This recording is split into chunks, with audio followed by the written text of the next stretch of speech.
Tragico incidente in mattinata a Milano, anziana in bicicletta travolta, uccisa da un'automobile, nulla da fare per la donna, lo shock e la rabbia dei residenti.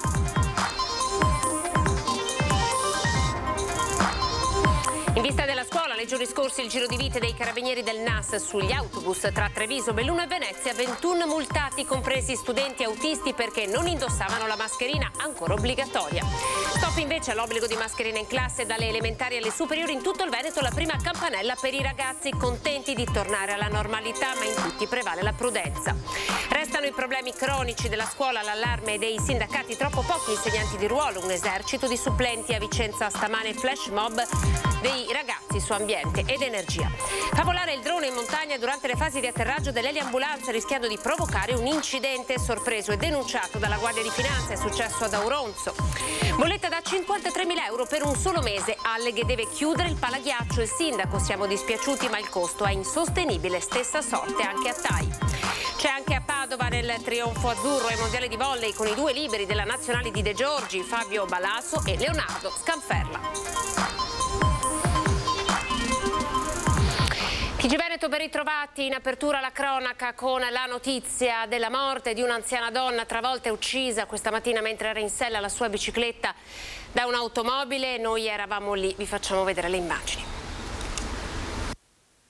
Tragico incidente questa mattina lungo via Ferrarini a Milano. Un'anziana signora residente del posto è stata investita mentre correva in sella alla sua bicicletta. Si chiamava Paola Mauri, aveva 82 anni e l'impatto con l'auto guidata da un 86enne del posto non le ha lasciato scampo. L'anziana stava andando al mercato quando, all'altezza dell'incrocio tra via Wolferrari e via Porara, proprio davanti alla chiesa di San Leopoldo Mandici accanto alla parrocchia, è avvenuto lo scontro. Sul posto è giunta immediatamente l'ambulanza del 118, i cui sanitari però non hanno potuto fare altro che constatare il decesso dell'anziana. Secondo le prime informazioni, sarebbe finita parzialmente schiacciata sotto il peso dell'auto. In supporto alle operazioni di soccorso sono arrivati anche i vigili del fuoco, che più tardi hanno spostato l'automobile, e la polizia locale per effettuare i rilievi e ricostruendo la dinamica, delimitando l'area. La signora era appena uscita di casa, poco distante dal luogo dell'incidente. Era vedova e lascia 3 figli, di cui uno che viveva insieme a lei. Il drammatico incidente pone l'attenzione su una questione che già da tempo molti residenti della zona segnalano, senza però ottenere risposta. È un stop pericoloso questo, sia di là che di qua, tutte e due le strade. I bambini camminano là per andare a scuola, che li vedo tutte le mattine. E qua non si vede niente, quando si va fuori da questa strada non si vede niente. Quando che io vengo a portare via immondizia con mio marito, queste strisce pedonali, se tu non li fermi le macchine vanno via dritti. È pericoloso per i bambini di scuola, anche quello passaggio che è là, dove c'è la signora morta poverina, anche là è pericoloso. La politica in primo piano a Ring. Questa sera si riparte alle 21:15. Il tema del sondaggio è questo, legato al presidenzialismo. Il capo dello Stato eletto dal popolo. Diteci la vostra su questa, che è una delle tante proposte della campagna elettorale, con un sì allo 0422 16 26 691, un no allo 0422 16 26 690. La chiamata è gratuita. L'esito del sondaggio in onda questa sera durante Ring. Torniamo alla cronaca, ora si parte con la scuola e già ci sono le prime multe per chi sale sull'autobus senza mascherina, multati anche gli autisti. Mi si appannano gli occhiali. È questa la giustificazione più utilizzata soprattutto dagli autisti dei bus che conducevano i mezzi senza la mascherina FFP2 ancora obbligatoria, così come sono stati sorpresi e multati i passeggeri, molti dei quali minorenni, senza alcun dispositivo di protezione. Eppure all'interno dei servizi di trasporto pubblico questo provvedimento è ancora obbligatorio. L'operazione è scattata nei giorni scorsi da parte dei carabinieri NAS di Treviso, d'intesa con il Ministero della Salute. I controlli sono stati effettuati nella provincia di Treviso, Venezia e Belluno. Sono stati monitorati almeno una cinquantina di bus presso le principali fermate, sia nei capoluoghi di provincia, ma anche a Montebelluna, Oderzo, Feltre, San Donà di Piave. In totale sono state riscontrate e contestate 21 violazioni amministrative, 12 in provincia di Treviso, 2 nel veneziano, 7 nel bellunese. 8.400 l'ammontare complessivo delle sanzioni, 400 euro per ogni violazione. In provincia di Treviso sono stati 3 gli autisti che svolgevano il proprio incarico senza indossare la prevista mascherina, nonostante il ruolo svolto come operatore di un servizio pubblico. Non solo, ma nella Marca sono stati fermati e multati anche un minorenne ed altri 8 passeggeri, tutti in autobus senza alcun dispositivo, incuranti della normativa che cerca di ridurre il rischio di contagio fra la collettività. Restiamo nella Marca trevigiana per raccontarvi la prima campanella per i più piccoli, medie ed elementari. Bello. Senza mascherina poi? Me lo sono portato in caso di emergenza. Contenti ma attenti. Si sintetizza così l'avvio del nuovo anno scolastico. Dopo 2 anni la prevenzione in alcuni casi è ancora alta, come alle elementari Pascoli di Treviso, dove questa mattina alle 7:30 l'entrata principale era deserta e si è utilizzato l'accesso carraio perché permette un maggior distanziamento. Ma questo non ha scalfito la soddisfazione generale per il ritorno alla normalità. Cosa significa ricominciare in una pseudo-normalità? Siamo più rilassati. Perché gli altri anni non era così, il primo anno con i banchi attaccati, nuovi amici senza mascherine, diciamo. Per te cosa significa riuscire a vedere in viso i tuoi compagni, riuscire a stargli vicino, insomma, a giocare insieme? Prima c'era tutta una serie di limitazioni. Che si vedono i veri amici. A lui piaceva andare a scuola anche con la mascherina, però lui soprattutto è molto contento della libertà. La mascherina tu la porti lo stesso? Sì. Perché la porti ancora così? Perché è meglio? Sì. Però insomma è bello sapere che i nipoti tornano alla normalità come quando andavamo a scuola noi, no? Speriamo, perché non sono mica tanto convinto, sai. No, non sono tanto convinto. Particolarmente contenti i remigini. Sei contento, Davide? Sì. Che classe fai? Non mi ricordo. Come non ti ricordi? La prima forse. No, forse la prima elementare. Tu fai la prima? Sì. Beh, hai paura poi di andare a scuola? No, è bravo. Di più gli piacciono i giochi, ma vabbè, piano piano. Normalità può essere anche un regalo. È per il mio compagno. Ah sì? Sì. Perché? Che succede? Perché tornate insieme a scuola? Sì. Emozioni che si ripetono anche per insegnanti e personale scolastico. Il primo giorno di scuola anche per me, quest'anno, guardi la bellezza di questi volti. Perché i bambini, anche loro, hanno bisogno di normalità. Quanto difficile è stato insegnare questi 2 anni? Un po' con le mascherine effettivamente sì, ma insomma abbastanza bene, dai. I bambini come si sono comportati? Era difficile tenerli?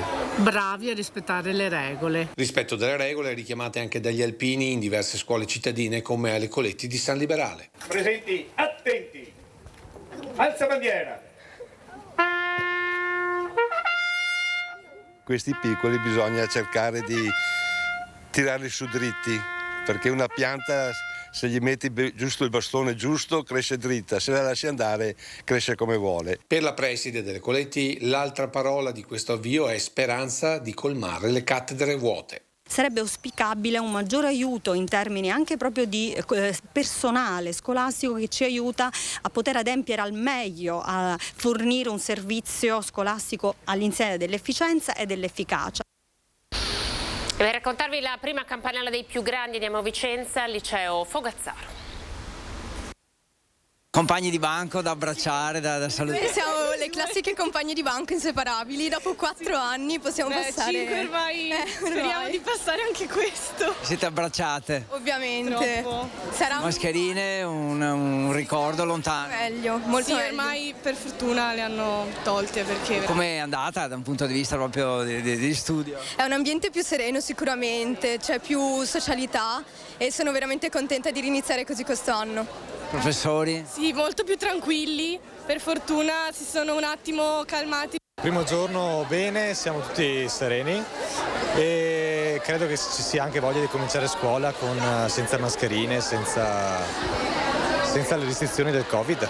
E con il compagno di banco finalmente. Esatto, con i compagni di banco. Sono la rappresentante di istituto e quindi abbiamo fatto l'accoglienza per le classi prime oggi ed è andata molto bene. Sono delle prime molto vivaci e fa piacere rivedere questo genere di vivacità anche dopo questi anni di Covid. Compagni di banco, ci si può abbracciare finalmente? Finalmente sì, è tornato il compagno di banco, finalmente è tornato anche lo scambio di interazioni durante le ricreazioni. Alcune persone che non avevi mai visto in faccia, anche i professori, vederli senza mascherina fa quasi un po' strano.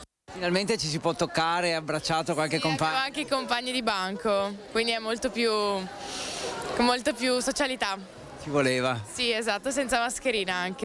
Un respiro di sollievo, perché non vedere più mascherine, vedere i visi delle persone è eccezionale. C'è proprio un respiro diverso, sì, è proprio bellissimo. La normalità, dare ai ragazzi una sensazione di lavoro sereno e farli concentrare su quello che devono fare. Secondo me la priorità è questa. Poi però c'è la scuola dei precari, pochi docenti in ruolo, tante supplenze. Il Ministero aveva stabilito che per il Veneto dovevano esserci quasi 10.000 nomine in ruolo, dall'infanzia alle superiori, compreso il sostegno. Abbiamo sì e no 2.000 nomine di ruolo, significa che quasi 8.000 posti sono dati a supplenza.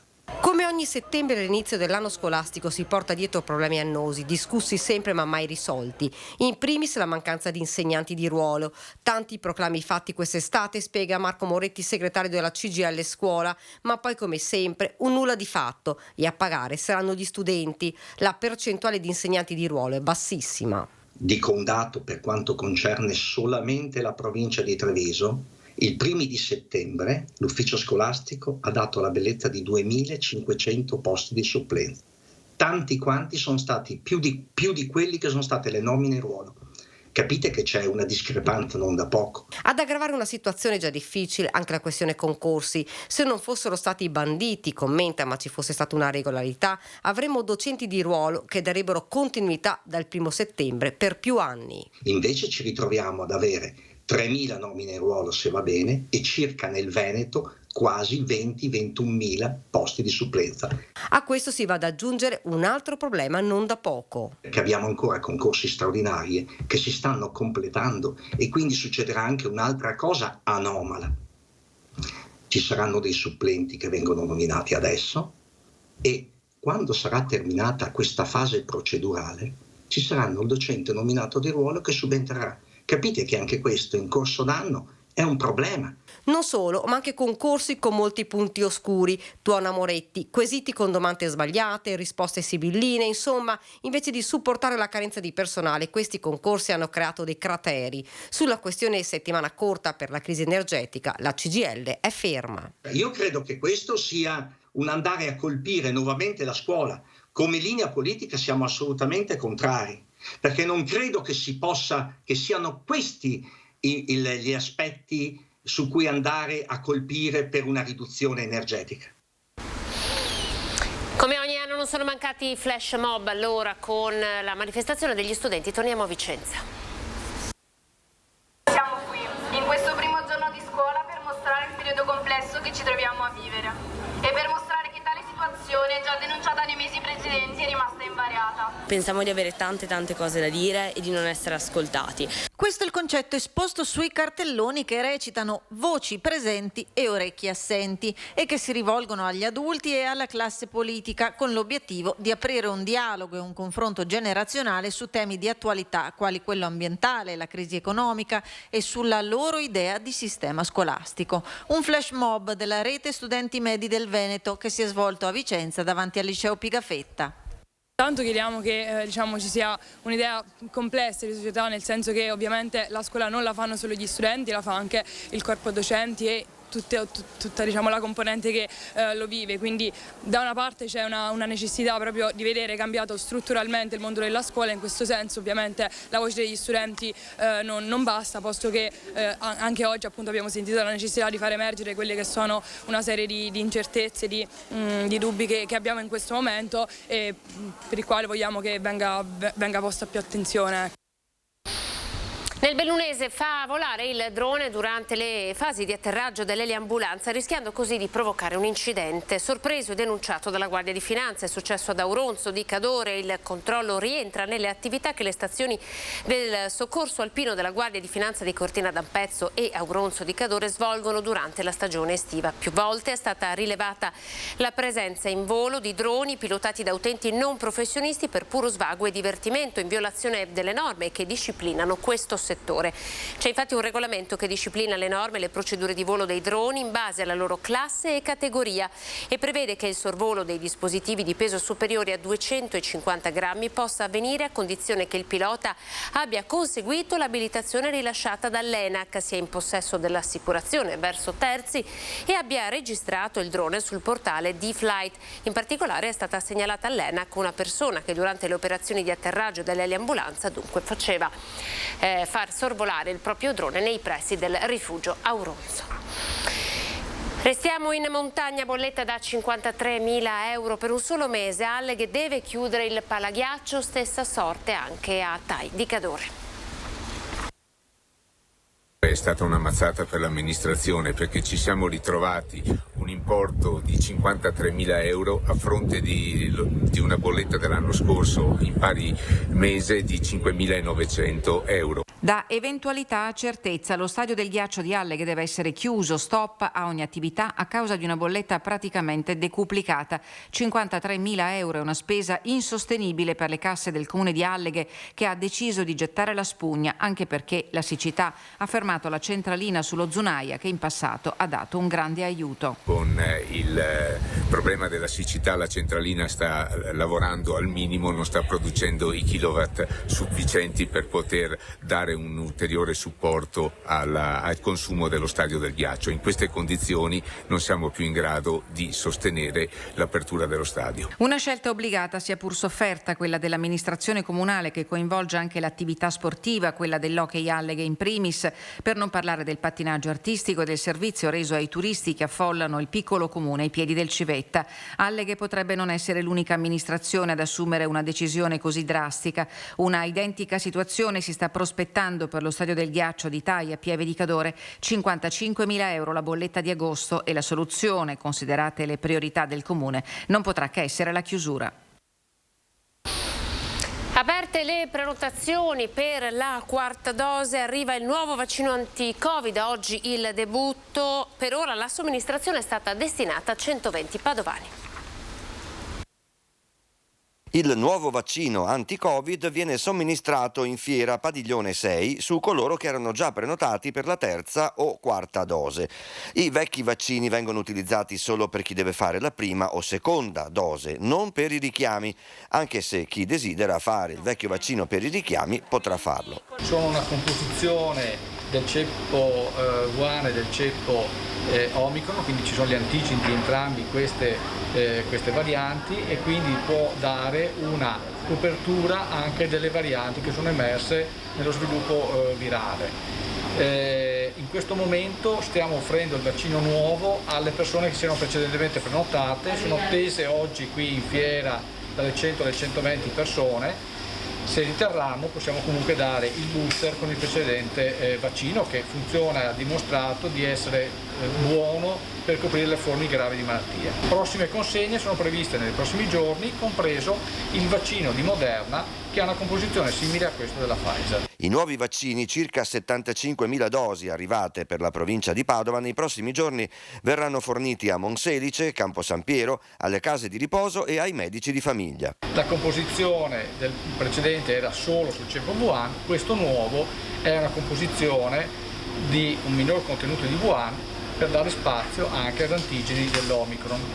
Per questo motivo, per il più basso livello antigenico, è raccomandato non per il ciclo primario, ma è indicato per chi fa il cosiddetto booster, cioè la terza o quarta dose.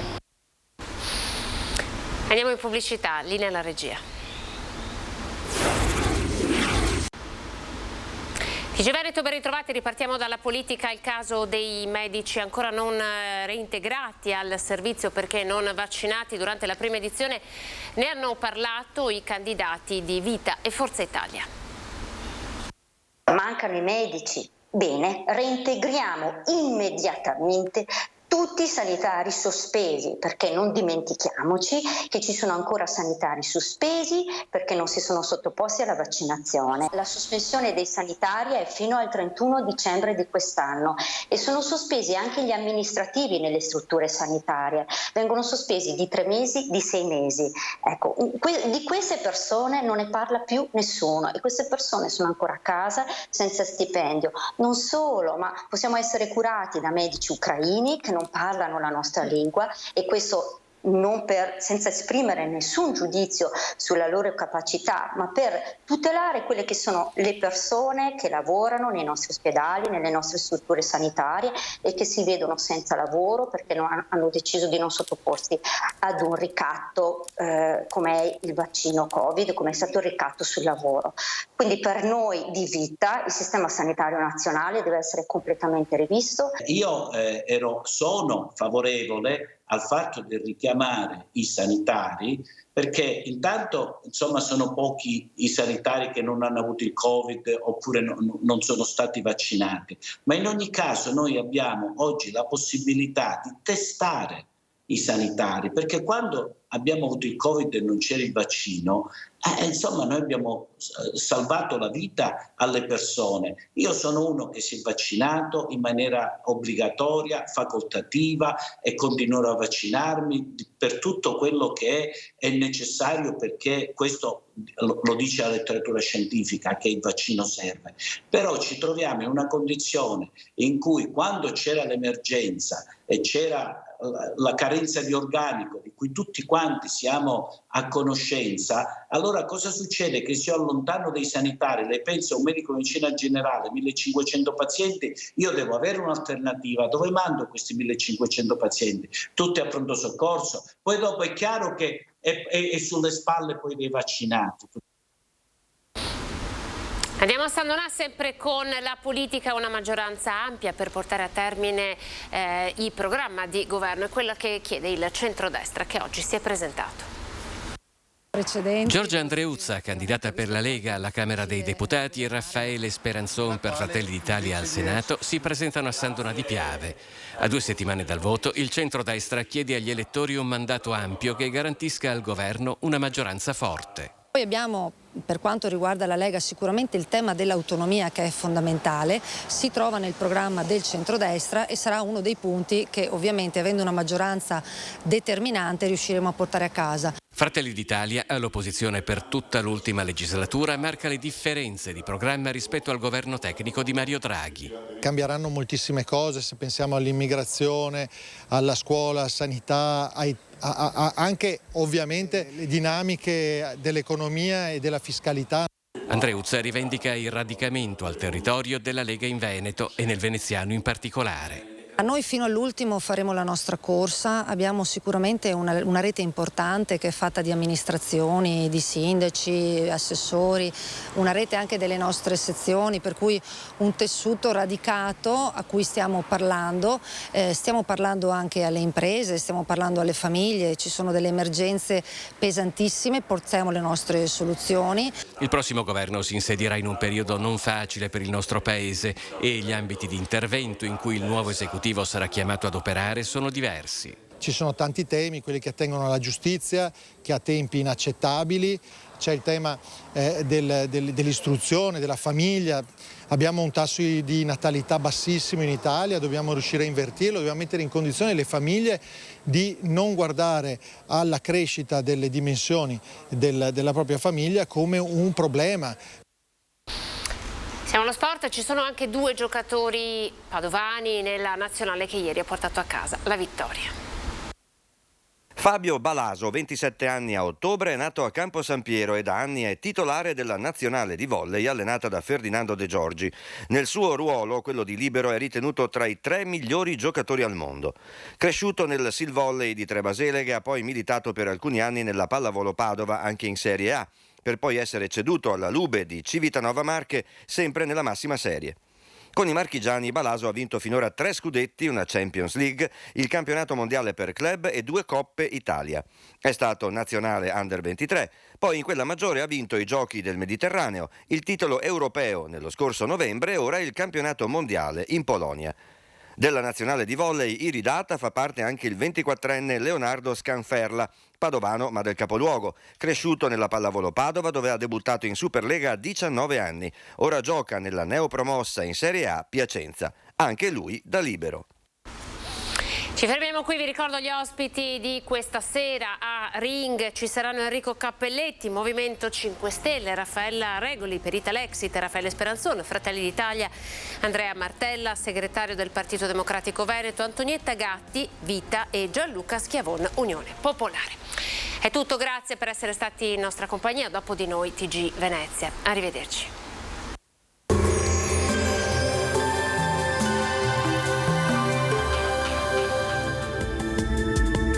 Bentrovati al meteo. Settembre prosegue all'insegna dell'estate. Questa seconda settimana del mese resterà infatti segnata da un clima eccezionalmente caldo per il periodo, complice una decisa rimonta dell'alta pressione africana. Vediamo insieme il dettaglio. Sul Veneto la grafica di martedì 13 evidenzia una situazione buona. Avremo tanto sole ovunque con cielo sereno o al massimo poco nuvoloso. Precipitazioni assenti. Temperature, come detto, in rialzo, minime tra 12 e 18 gradi, massime invece comprese tra i 25 e i 30 gradi all'incirca. Spostiamoci ora sul Friuli Venezia Giulia. Anche qui avremo un ampio soleggiamento, cielo per lo più sereno su pianura e costa, più velato in montagna. Temperature minime sui 16-19 gradi, massime intorno ai 25-28 gradi. Infine diamo uno sguardo alla situazione del Trentino Alto Adige, anche qui soleggiato ma con nubi alte in transito, specie nella seconda parte della giornata, innocue però. Temperature minime intorno ai 13-15 gradi, massime sui 29 gradi all'incirca. Dal meteo di Antenna 3 per ora è tutto, grazie per l'attenzione, arrivederci.